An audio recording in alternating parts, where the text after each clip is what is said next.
네, 오늘 6월의 마지막 날입니다. 2021년도 절반이 지나갔다 하는 그런 말이네요.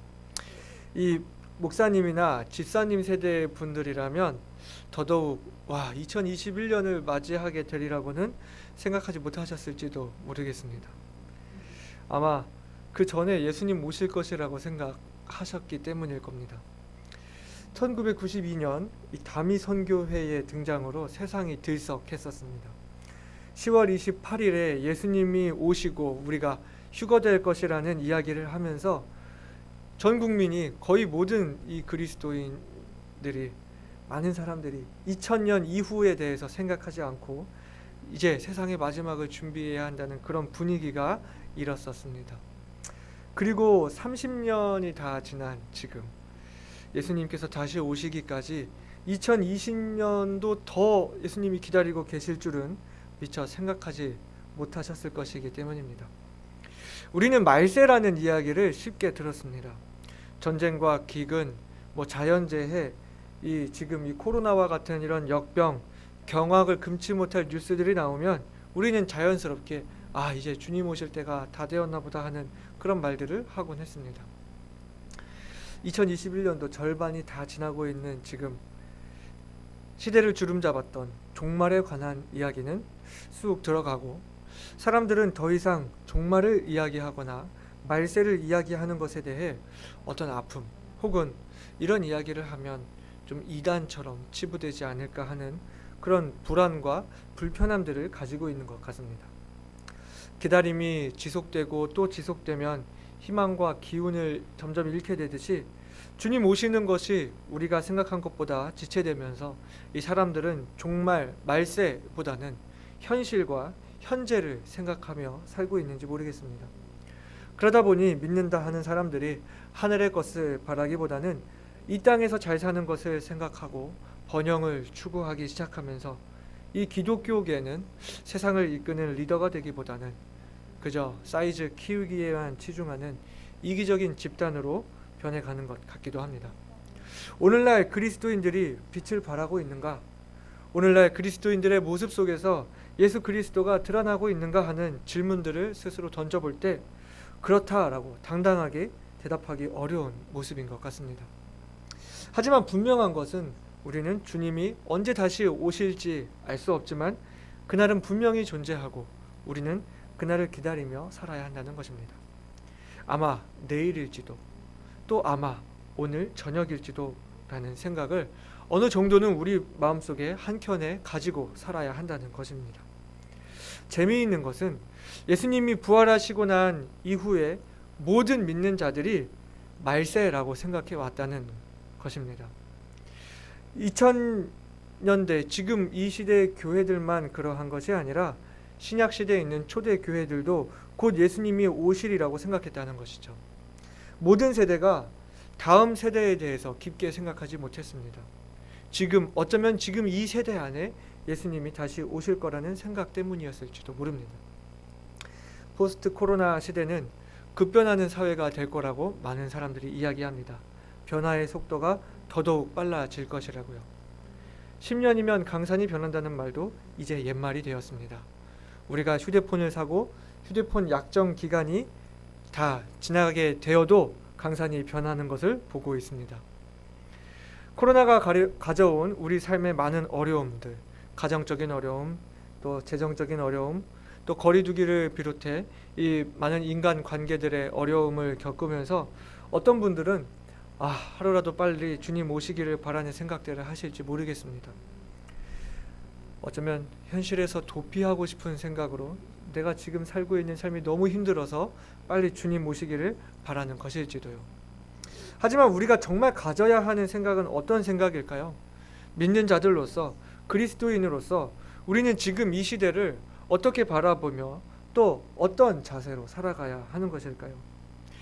삶이 윤택할 때는 주님을 잊고 살고, 삶이 어려워지면 빨리 주님 오시기를 바라고 있는 이런 모습이 과연 바른 모습일까요? 주님 오실 때를 기다리는 우리들의 자세는 어떠해야 하는 것일까요?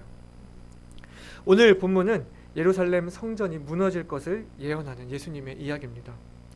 사람들이 그 예루살렘 성전의 아름다움을 보면서 절대 무너지지 않을 이 이스라엘의 영광을 생각하고 있을 때 예수님이 이 성전이 날이 이르게 되면 돌 위에 돌 하나 남지 않고 다 무너지리라 말씀하신 것이죠.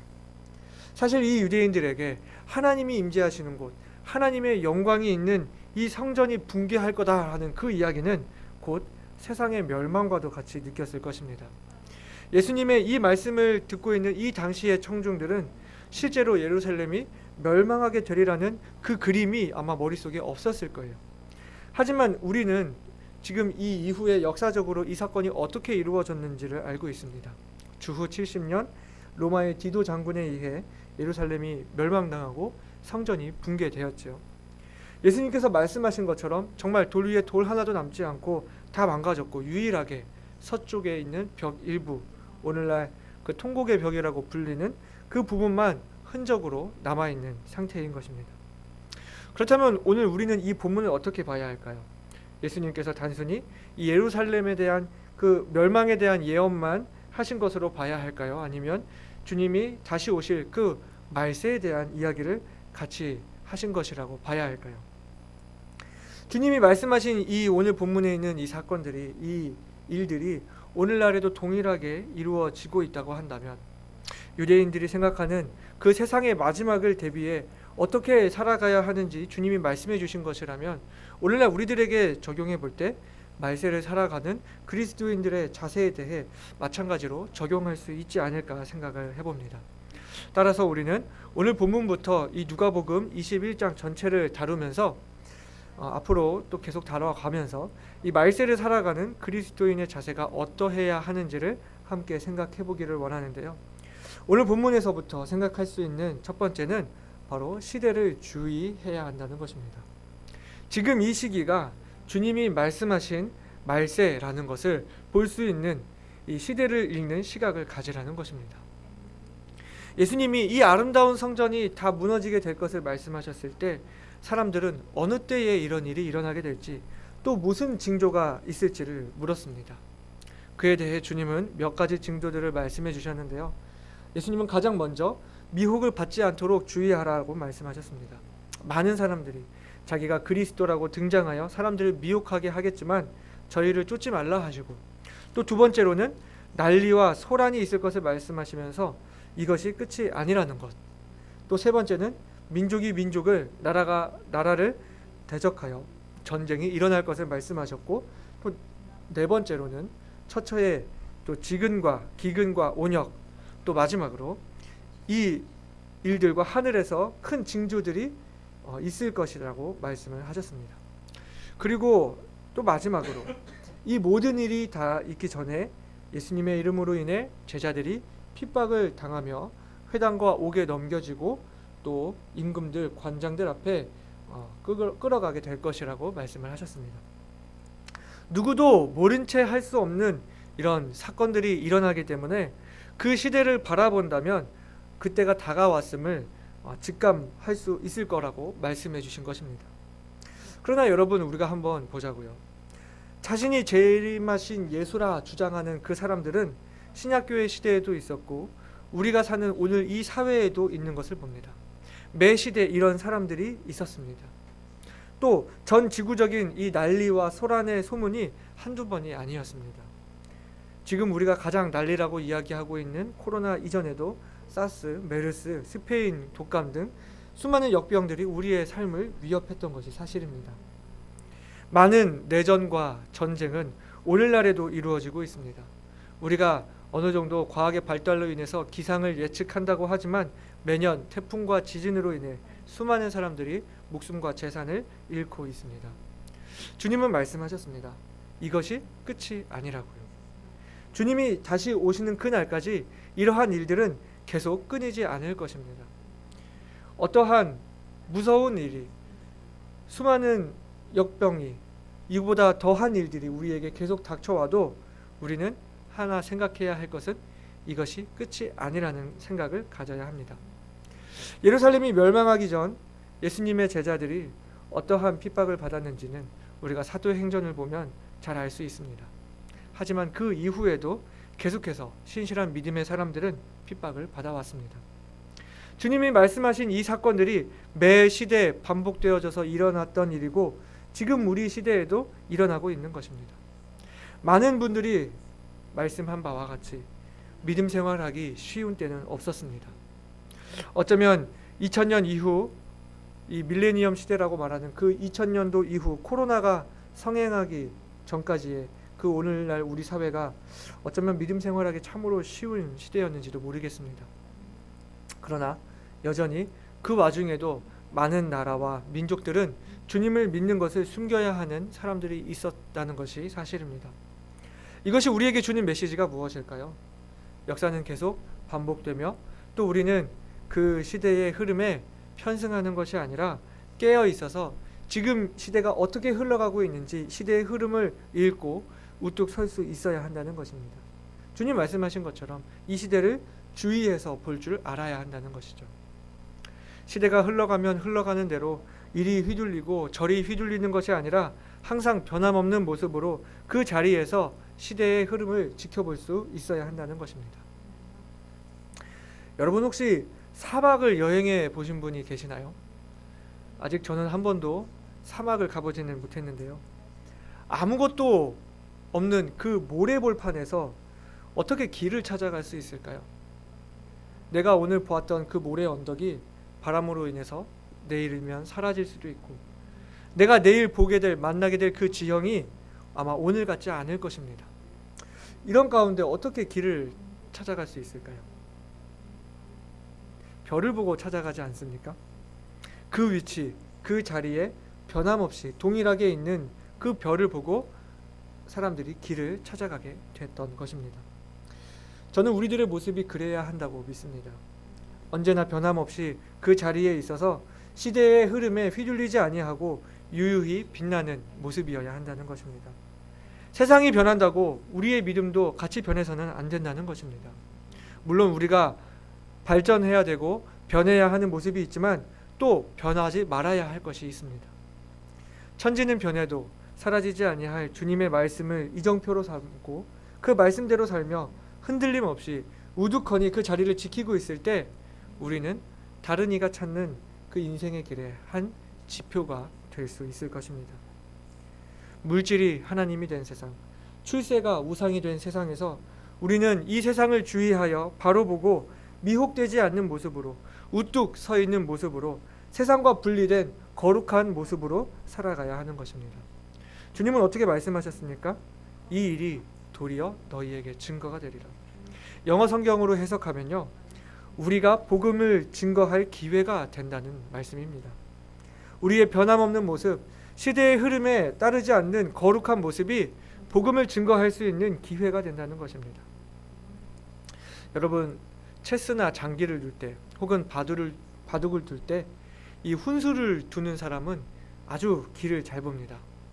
그러나 그 지금 현재 그 기사로서 그 장기나 체스 또 바둑을 두고 있는 사람은 당장 처해진 수를 읽기가 어렵잖아요. 우리가 살면서 공경에 처하게 될 때 어떤 선택을 해야 할지 어려울 때 할 수 있는 방법 중에 하나가 자신의 상황을 한 발치 뒤에서 제3자의 입장에서 객관적으로 보는 것입니다. 바라기는 저와 여러분이 시대의 흐름에 그저 휩쓸리고 따르는 것이 아닌 시대를 주의하여 볼 수 있는 사람, 항상 변함없이 거룩의 자리를 유지하는 사람, 그리하여 다른 사람들에게 그리스도로 안내하는 이정표가 되는 삶을 살게 되시기를 간구드립니다. 두 번째로 말세를 대하는 그리스도인의 자세는 바로 믿음을 고백하라는 것입니다. 14절에 주님은 그러므로 너희는 변명할 것을 미리 연구치 않기로 결심하라 말씀하십니다. 변명이라고 하니까 어감이 좀 그런데요, 너희를 변호할 때 무슨 말로 변호할지를 고민하지 말라는 말씀입니다.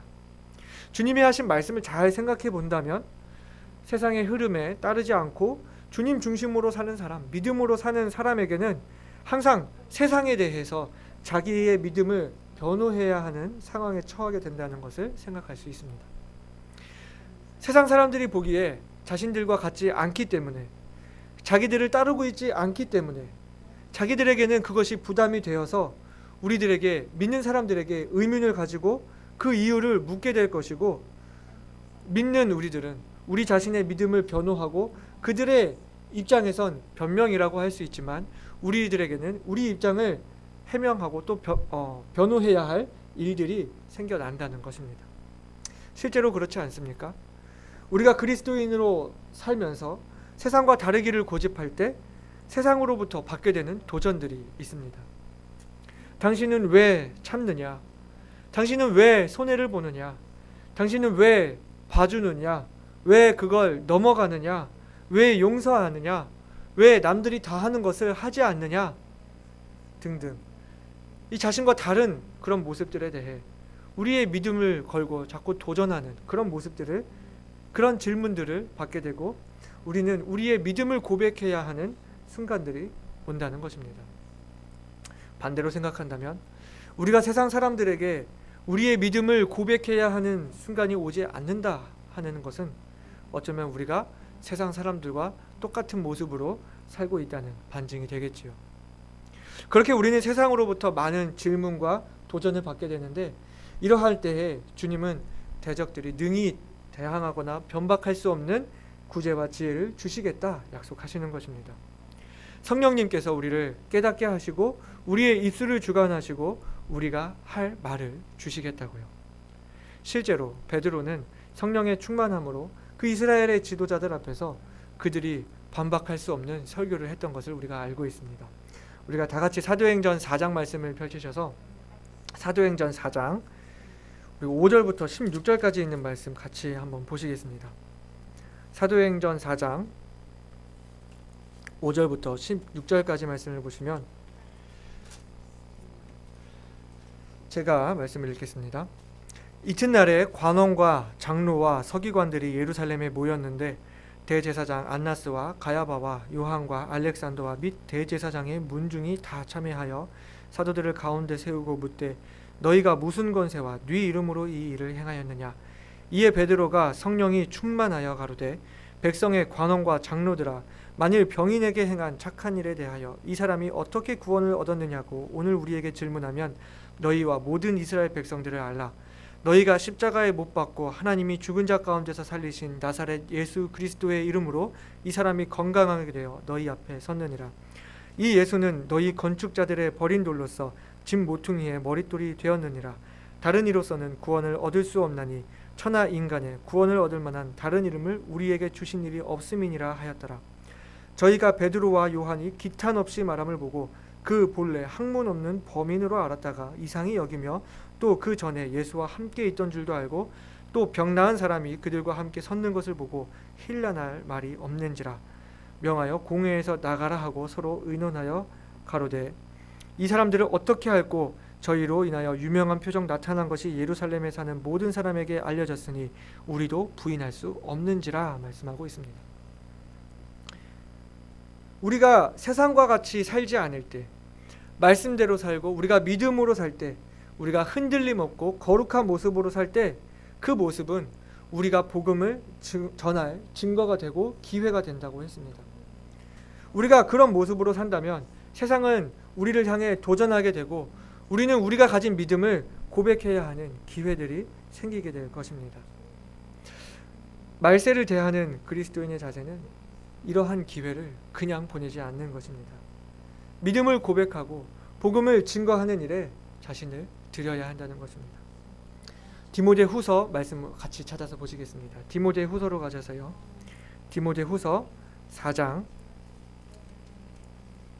1절부터 5절까지 말씀 우리가 한 목소리로 같이 읽겠습니다. 디모데후서 4장 1절부터 5절까지 천천히 함께 읽겠습니다.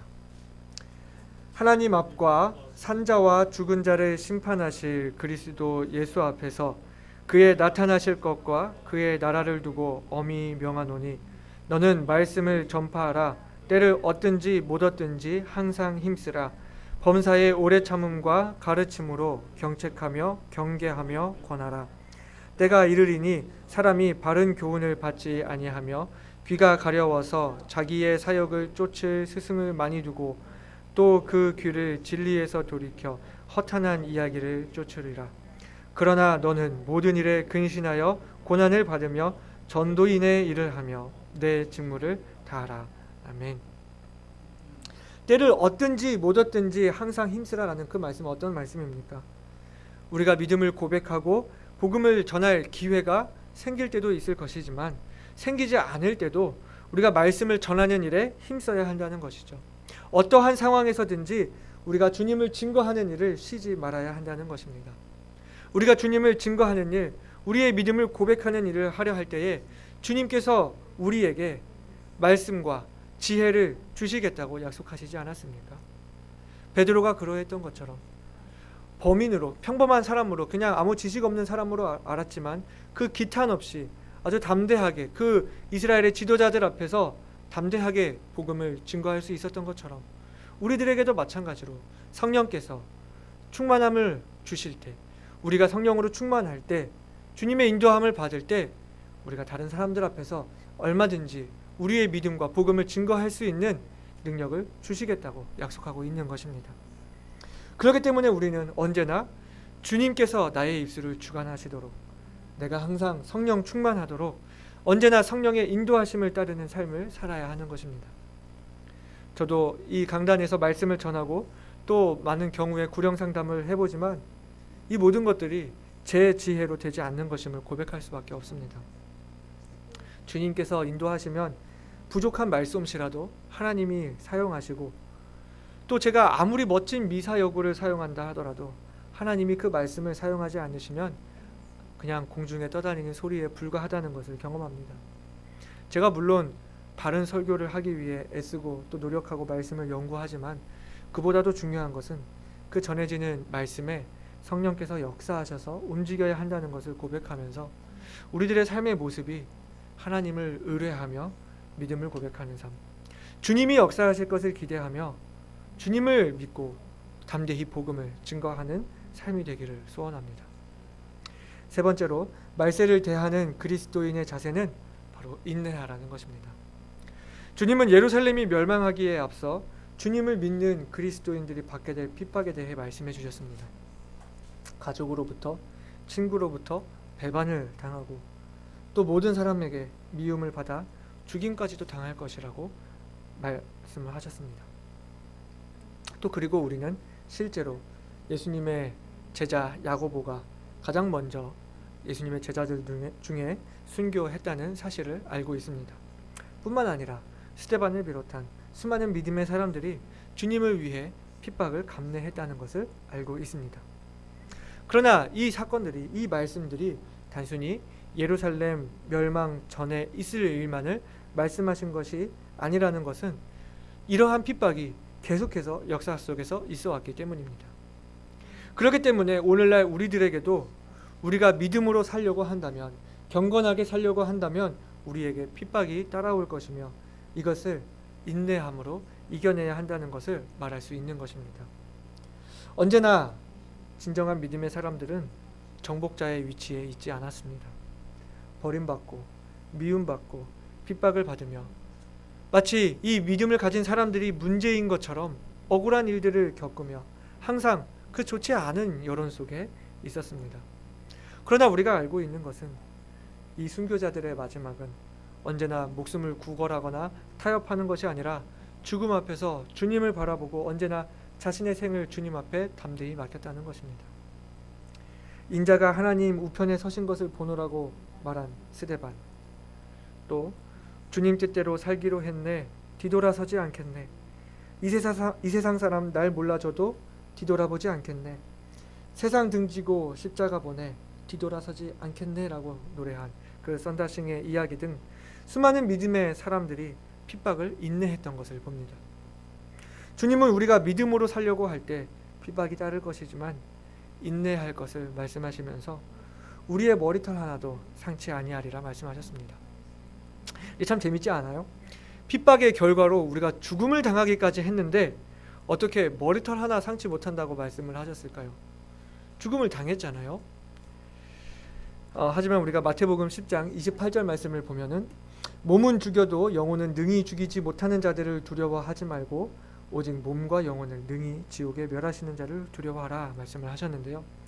오늘 본문의 19절에 주님은 말씀하시기를 너희의 인내로 너희 영혼을 얻으리라 말씀하셨습니다. 우리가 비록 이 땅에서 핍박을 받고 모진 순환을 겪는다고 하더라도 우리의 영혼이 주님 앞에 주님과 함께 있는 그 관계 속에 있다 하는 것입니다. 그렇기 때문에 우리가 담대히 핍박을 견뎌내며 인내할 수 있게 된다는 것입니다. 옥중에 있는 사형수가 깊은 잠을 잔 것과 같이 핍박 가운데서도 주님이 주시는 참 평안을 누리게 되는 것입니다. 제가 좋아하는 찬송가 470장의 가사인데요. 우리가 이 가사를 한번 같이 잘 생각해 보자 합니다.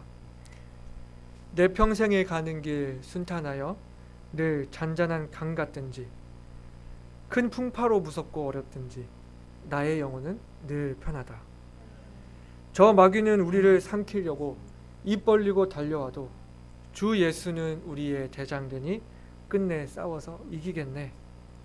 내 영혼 평안해. 내 영혼 평안해. 이 말세를 대하는 그리스도인의 자세는 바로 인내하는 것입니다.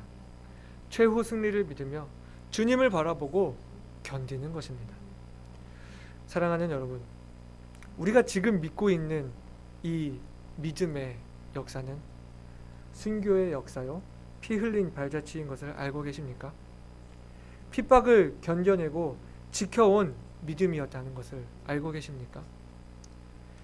오늘 우리들의 믿음은 어떠한지를 돌아보기 원합니다. 우리는 핍박을 두려워하고 있지는 않습니까? 우리는 사람을 두려워하고 있습니까? 아니면 하나님을 두려워하고 있습니까? 사람을 기쁘게 하길 원하고 있습니까? 아니면 하나님을 기쁘시게 하길 원하고 있습니까? 오늘 우리는 말세를 대하는 그리스도인의 자세가 어떠해야 하는지를 함께 생각했습니다. 말세, 주님 오신다고 약속하신 지 2000년도 더 지나고 있는 지금까지 계속 말세라고 이야기하고 있는 지금, 오늘 처해진 하루하루를 살아가느라고 주님 오시리라는 사실을 잊고 살지는 않았는지요. 말세라고 해서 직장도 때려치고 있는 재산 다 팔아서 교회에 모여 있어라 하는 그런 말씀이 아닙니다. 주님 어떻게 하라고 말씀하셨습니까? 시대를 바로 보고 주의하여 보고 미혹되지 않도록 하라고 하셨습니다. 수많은 사건들과 난리 소식 속에서 자제력을 잃고 방향을 잃고 그 시대의 흐름에 휩쓸려 가는 것이 아니라 변함없는 주님 말씀 위에 우뚝 서야 한다고 했습니다. 우리를 거스르고 도전하는 사람들 앞에 우리의 믿음을 고백하고 때를 얻든지 못 얻든지 복음을 증거해야 한다고 했습니다. 우리에게 다가오는 핍박을 인내로 이겨내야 한다고 했습니다. 바라기는 저와 여러분이 이 세상 속에 살지만 세상을 넘어선 사람들이 되기를 바랍니다. 세상 사람들에게 그리스도께 가는 이정표와 같은 사람들이 되시기를 바랍니다. 세상의 부귀영화보다는 주님을 택하는, 그래서 이 세상이 도저히 감당치 못하는 사람들이 되시기를 바랍니다. 우리 다 함께 기도하시겠습니다.